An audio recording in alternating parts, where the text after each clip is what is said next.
My name is Ade Damala, And my name is Toby. and we are Positively Black. My heritage is Nigerian, I'm Yorùbá, and I live in Essex in the UK. I am also Nigerian, also Yoruba, and Cameroonian. Wandering, nomad, barber, and performer.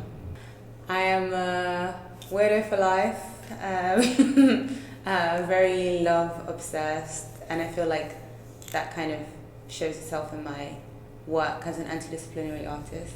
I'm also a single parent. What I love about being black is the comfort it brings, intrinsic rhythm of blackness that we're all connected by.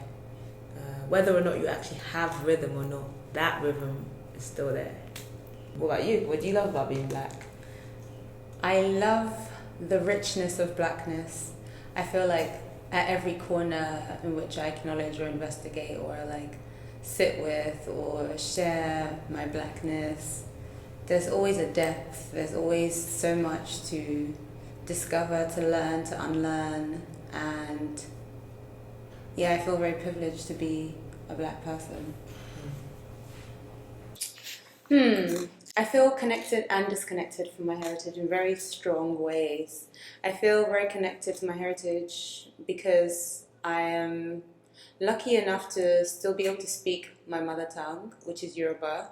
And in that way, it's kind of given me the space to explore and understand my identity and experiences and cultures and traditions of the Yoruba people in a way that I don't think I would have had access to if I didn't know how to speak the language. But at the same time, like as a queer, non-binary person, I also feel levels of disconnect in that in a lot of ways that colonization has erased many existences and experiences that are similar to mine, even though I'm very aware of and also, have access to snippets of realities that make me sure of the fact that I'm not the first and not the only, specifically as a Yoruba person. What about you? How connected do you feel to your heritage? I think nowadays I'm feeling more connected. I feel like nowadays I'm acknowledging connections that I sort of had to quieten because I didn't necessarily believe that I was allowed them. Yeah, so I would say quite connected. I would say quite connected. Only because I feel way more confident in my existence nowadays as a Yoruba person who is queer, who is non-binary, who is on the trans spectrum, and I feel more so that the fact that I exist, like even if I was the only one, that would have to be enough.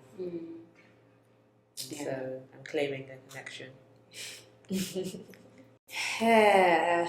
In the UK, I feel particularly othered as a result of my race because this is Europe and I'm a black person. Life here for me in the UK is affirming and invisibilizing. That's not a word, but I'm claiming it at the same time because I, moved here when I was 13 from Nigeria, and I don't necessarily feel like I fully belong to either place, but I know both of them as home. What's life in the UK like for you? I think it's, to be honest, mostly tiring. I spent most of my time in the UK in London, some of it briefly in Scotland. And I think the specific nature of London is draining on people like me, creatives who sort of crave and feed off the community. But at the same time, being in London specifically means that like I'm around a lot of amazing people. I'm constantly coming up against that inspired and tired. I understand the appeal of London living, but I don't think I would change my Essex life for that. Firstly, because of the pollution, but also because as an artist and a creative myself, I think I thrive when I'm able to work in isolation. And the capitalistic nature of being in London means that you have to survive in ways that kind of take away from that space and time sometimes. And as a black person, it's harder living in Essex, but as a creative, I still kind of appreciate that quiet. Yeah. the spiritual aspect of my heritage. I practice what I feel like is an amalgamation of Yoruba indigenous spiritual practices. There's just so much there. Like it just makes me feel grounded in a way that I never thought I'd have access to, especially as someone who grew up in the church. Not necessarily always understanding my spirituality and my being as a result of that. I think going back to or remembering, the fact that actually, your people had their own spiritual practices and language that helped them navigate everyday life, a part that I feel very... So what part of your heritage do you feel particularly proud of? I think I would have to say creativity. The way Yoruba sounds, the way Yoruba music is, the way Yoruba food is, like there's like a base pride. It's a confidence that can really, like, if you know where to find it, how to hold it, how to wield it, it can really carry you through some stuff. There's like a pride in our existence as Yoruba people that I think was part of the reason why it was so hard for me as a queer person, was I felt like I didn't have access to that level of pride. Now feeling a lot more whatever about like holding on and claiming that. I feel like I'm proud of our pride. Yeah. Also, like, I feel like Yoruba is one of the most pervasive cultures and language that I know. I mean, for us as Black people, I feel like you could probably go up to most Black people and they would have an understanding of what Yoruba is. And like that, for me, feels like inside and outside of the slave trade. Like Yoruba traditions, culture, food have traveled like so far and wide in the world. I just think it's amazing. I agree. I don't think I have any unbelievable stories of racism. I think all the stories of racism I have are believable. First time someone called me a nigger, I was 14 in Deptford. Shouted it out of their car. I was like, oh, it's all for me. I did have a very interesting discriminatory situation with a Black West African man. Tobi and I were sitting outside a church, outside a queer event, just having a breather, I think. And I think he came over to hit on one of us and was asking what was going on. And we were like, oh, we're just at this LGBT event. And he was like, LGBT? We're like, yeah, it's an event for lesbians and gays. And he was like, lesbians and gays? Oh no, you can't do that. Like, no. He didn't really have anything to say. He was just like, oh no, that's not good. And he just got increasingly more like, firm on the idea that this is not a good thing. Yeah. You need to understand that this is really bad. Especially for the two of you, with the way that I was just like, why are you... Yeah. He was like, oh my God, you're so beautiful. Anyway. Yeah. Yeah. Again, that's not even unbelievable. It was just funny. That's not like racism though. No, it wasn't. It's more like homophobia. Yeah, homophobia. And that's also from a Black person within the Black community who... Yeah. And then we start to talk about like sexism and patriarchy and misogyny too, but that's why I did. That's another story. I was like, racism, that's the standard, isn't it? But like, and I'm not even like checking for white people like that. That's why. But like intra-community wise, it's funny. Yeah. So most of the stories I have of racism aren't unbelievable. What I think people find unbelievable about them is how explicit the racism is, because I think the things that I describe in the kind of racist encounters that I have are things that people assume that we've left in the past, but still exist and are alive and well here in the UK, like in Essex, where I live.